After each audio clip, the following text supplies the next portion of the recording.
Have you ever caught yourself looking at your life and asking, how did I get here? Why did things happen this way? Why do some people seem to attract success while others live in an endless cycle of failure? The answer isn't luck, it isn't destiny, and it certainly isn't chance, because chance does not exist. This is the most brutal and liberating statement of Hermetic philosophy, the law of cause and effect.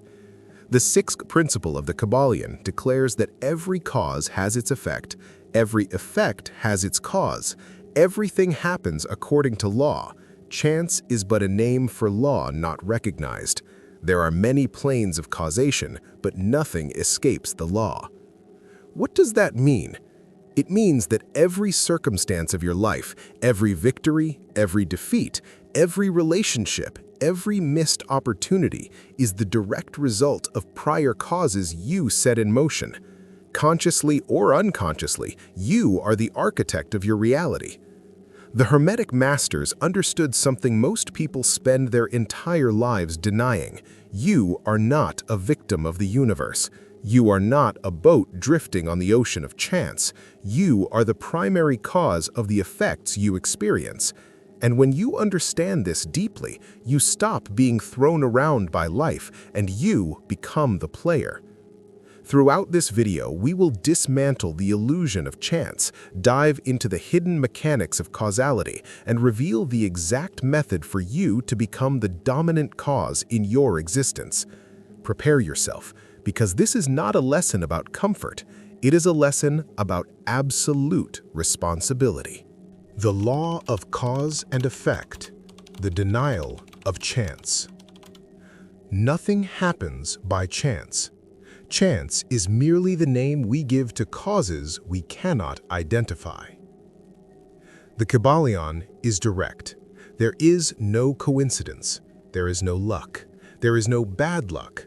There is only the infinite chain of cause and effect operating on every plane of existence, from the physical to the mental, from the emotional to the spiritual. Why is this law so devastating to the human ego? Because it removes all your excuses. When you believe in chance, you exempt yourself from responsibility. I didn't get the job because I wasn't lucky. My relationship failed because it wasn't meant to be. I was born this way. I can't change.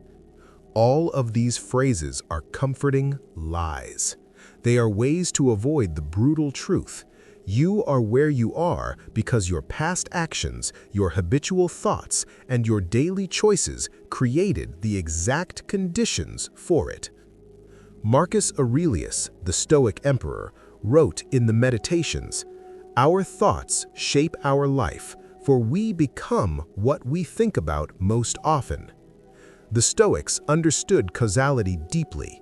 You don't control external events, but you control the internal causes that determine how you respond, and those responses create new effects.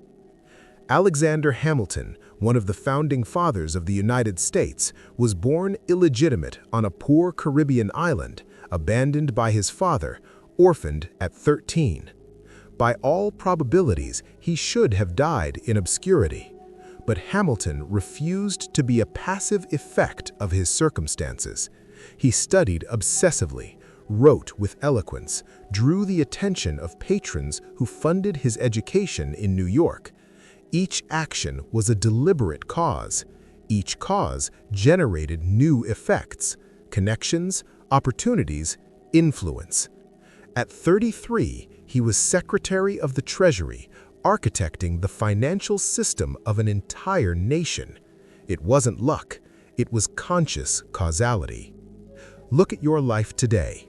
Your physical health is the direct effect of your diet, sleep, and exercise over the last years. Your financial situation is the accumulated effect of your spending decisions, investments, and skill development. Your relationships are the reflection of how you treat people, your unresolved insecurities, your capacity for communication. None of this is chance. It's cause and effect operating with mathematical precision. The Arsenal Practical Application. Exercise 1. Reverse Causality Mapping. Pick one area of your life you are not satisfied with. Financial, romantic, professional. Choose one. Now, trace the causes backward. What was the last negative effect you experienced in that area? What action or inaction preceded that effect? What thought pattern sustained that action? What unconscious belief fed that pattern? You will discover that the effect you call bad luck is in fact the logical result of a chain of causes you set in motion. The planes of causality, from the physical to the mental. There are many planes of causation, but nothing escapes the law. The Kabbalion teaches that causality operates on multiple levels simultaneously: the physical plane, actions; the emotional plane, feelings; the mental plane, thoughts; and higher planes of consciousness. Most people only see physical causality. I did this, that happened. But the Hermetic masters knew the true primary cause is always on the mental plane. Nietzsche wrote, "There are no facts, only interpretations." He was pointing to a Hermetic truth. The way you interpret an event is a mental cause that generates emotional and behavioral effects. Two men lose their job on the same day. One interprets it as failure, falls into depression, stops seeking opportunities. The other interprets it as liberation, starts a business, prospers. The external event was the same. The mental cause, the interpretation, created radically different effects. Carl Jung called this psychological attitude. He argued that it's not events that determine our destiny, but our inner posture toward them. You are free to choose the mental causes you set in motion, but you are not free to avoid their effects. Viktor Frankl, a Jewish psychiatrist, was imprisoned in Auschwitz during the Holocaust. He observed that in the same brutal conditions, some prisoners collapsed while others maintained dignity and purpose. The difference, the mental cause. Those who found meaning, caring for another prisoner, keeping a flame of hope, visualizing a future in which they would testify about the horror, activated on the mental plane causes that generated effects of psychological resilience. Frankl wrote in Man's Search for Meaning, "Between stimulus and response, there is a space. In that space is our power to choose our response. In our response lies our growth and our freedom." That space is where you operate as cause, not as effect. You receive harsh criticism at work. Two possible responses. Response A, weak mental cause. They hate me, I'm incompetent, there's no point trying. Effects, demotivation, performance decline, confirmation of the negative belief. Response B, strong mental cause. This is valuable feedback. What can I learn? How can I improve? Effects, skill growth, increased respect, career progression. The external event was the same. The mental cause, the interpretation, created completely different realities. The Arsenal Practical Application. Exercise 2. Reprogramming mental causes. For the next 7 days, rigorously monitor your automatic interpretations of events. When something negative happens, pause before reacting. Ask yourself, what interpretation am I giving this? Does this interpretation strengthen me or weaken me? Deliberately choose a mental cause that generates effects aligned with who you want to become. You can't control events, but you can dominate the mental causes you set in motion. From effect to cause, the rise of the master. The masses are carried along. They obey the environment, the desires and wills of others, external suggestion.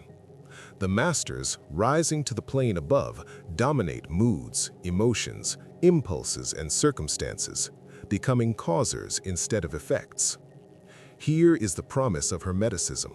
You can ascend from the position of effect to the position of cause. Most people live as effects. They react, they respond.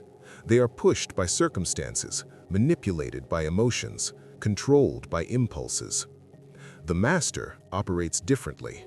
He does not deny the law of cause and effect, he uses it consciously. He rises to a higher plane of causality, where his mental causes dominate external causes. Schopenhauer described this perfectly. Man can do what he wills, but he cannot will what he wills. But the Hermetic master goes further. He trains his will until it becomes the dominant cause in the chain of causality. Seneca, in Letters to Lucilius, wrote, "It is not because things are difficult that we do not dare. It is because we do not dare that they are difficult." The master dares to be cause. The slave waits for effects to be favorable. Napoleon Bonaparte was born into a poor family on a conquered island. At 26, he was a general. At 35, Emperor of France. At 40, he dominated Europe. He did not wait for the right circumstances. He created the causes. He studied military strategy obsessively. He cultivated loyalty among soldiers. He used the chaos of the French Revolution as opportunity, not obstacle. He said, "Men of genius are meteors destined to burn in order to light up their century." Napoleon saw himself as cause, not as effect of his time, and that's why he shaped his century. You want a promotion at work? 2 approaches. Approach of the effect. Wait for your boss to notice your value. Complain the company doesn't recognize talent. Blame corporate politics. Approach of the cause. Identify exactly what skills the promotion requires. Develop those skills systematically. Create projects that demonstrate your value in an undeniable way. Communicate your ambitions strategically. The first approach keeps you as an effect of other people's decisions. The second makes you the primary cause of your rise. The arsenal, practical application. Exercise 3, the dominant causality protocol. Choose a specific objective. Now apply these questions. What is the primary cause that would create that effect? Not superficial actions, the deep mental cause. What secondary actions would that primary cause naturally generate? What causes am I currently setting in motion that contradict this objective? How can I eliminate contradictory causes and amplify aligned causes? Execute this weekly. You will become the conscious architect of the effects you want to manifest. So far, we explored the foundations. You are not a victim of chance. You operate on multiple planes of causality, and you can ascend from effect to cause. But here is where Hermetic philosophy becomes truly dangerous, because there is a deeper level, a place where the law of cause and effect becomes not only a tool of self-mastery, but a weapon of absolute influence. It is the territory of masters, those who not only control their own causes, but learn to insert causes into the minds of others. Prepare yourself. Now we enter the field of offensive causality. Sowing causes, how to plant future effects. The wise serve on the higher plane, but govern on the lower. They obey the laws coming from above, but on their own plane and on those below them, they govern and command. The Hermetic masters knew something few understand. You can sow causes today that will generate effects months or years in the future. This is the strategy of giants. The common mindset is immediate gratification. I want results now. But today's results are the effects of causes planted months or years ago.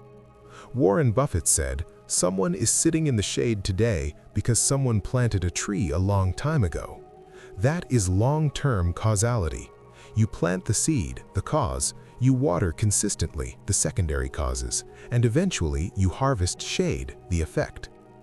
Most people fail because they don't maintain causal consistency. They plant the seed but stop watering. They set one cause in motion but contradict it with 10 opposing causes. Dostoevsky in Crime and Punishment showed how Raskolnikov set a cause in motion, the murder, that generated inescapable psychological effects.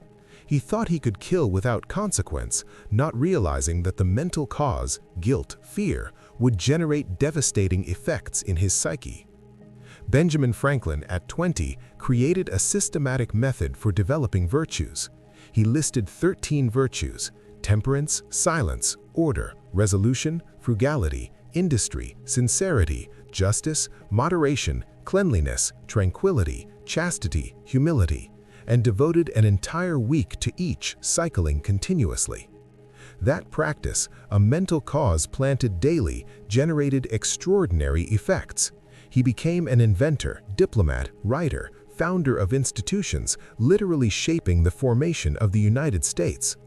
Franklin did not wait for opportunities. He sowed causes of excellence of character that naturally attracted the effects of influence and success. You want to build a strong body. The primary cause is not going to the gym. It is the unshakable mental commitment to become physically disciplined. That mental cause automatically generates secondary causes: waking early, training consistently, eating precisely, sleeping properly. But if you try to force secondary causes without the primary cause, you fail. You go for a week, quit, return, quit again, because you are trying to create effects without sowing the deep cause. The Arsenal Practical Application. Exercise 4. The Strategic Causality Calendar. Choose a 6-month objective. Now reverse engineer it. What final effect do I want? What causes must be operating 1 month before that effect? What causes must be operating 3 months before? What primary cause must I plant today to start the chain? Sow the cause, protect it daily from contradictory causes. Watch the effects materialize with mathematical precision. Breaking the chain. How to escape past causes. Although the plane of cause and effect governs all events, the masters may rise above this plane to a certain degree through an understanding of the higher laws. Here is the question that torments you. What if I have already set terrible causes in motion? What if my past created effects I can't escape? The Hermetic answer: you can neutralize old causes through new and more powerful causes. Causality is not destiny, it is mechanics, and every mechanic can be redirected. Jung developed the concept of individuation, the process of becoming conscious of unconscious patterns, automatic causes, and deliberately choosing new patterns. You can't erase the past, but you can insert causes so powerful in the present that the effects of the past become irrelevant.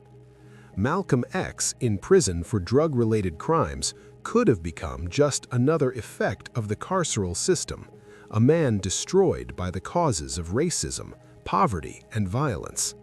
Instead, he used prison as a transformation laboratory. He read obsessively. He studied history, philosophy, religion. Each book was a new cause reprogramming his mind. When he got out, he was no longer the effect of circumstances. He was a force of social causality, a leader who would shape the civil rights movement. He wrote, "Education is our passport to the future, for tomorrow belongs to those who prepare it today. Causes planted today, effects harvested tomorrow." You grew up in a toxic environment, abusive parents, poverty, trauma. Those causes created effects, insecurities, destructive patterns, limiting beliefs. 2 choices. Choice 1, remain the effect of those past causes.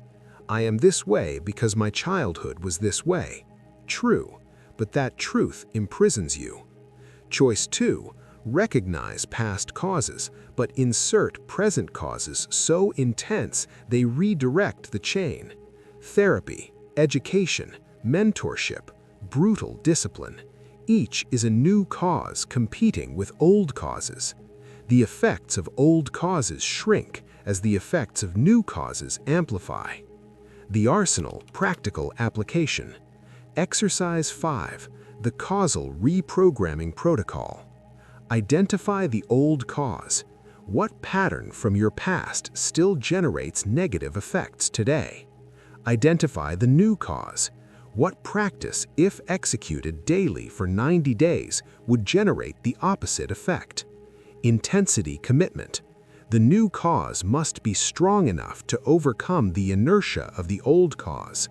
Effect monitoring. Observe weekly how the effects are changing. Invisible causality. Influencing through mental causes. Here is where Hermetic masters become truly powerful. They learn to insert mental causes into others, causes that generate seemingly spontaneous effects. All human behavior is preceded by a mental cause, a thought, an emotion, a belief. If you can plant a mental cause in someone's mind, you control the effects, behaviors that follow. This is not dark manipulation. It is simply deep understanding of the law of cause and effect applied to the collective mental plane. Sun Tzu, in The Art of War, wrote, "All warfare is based on deception. When you are able, feign inability. When you are near, appear far."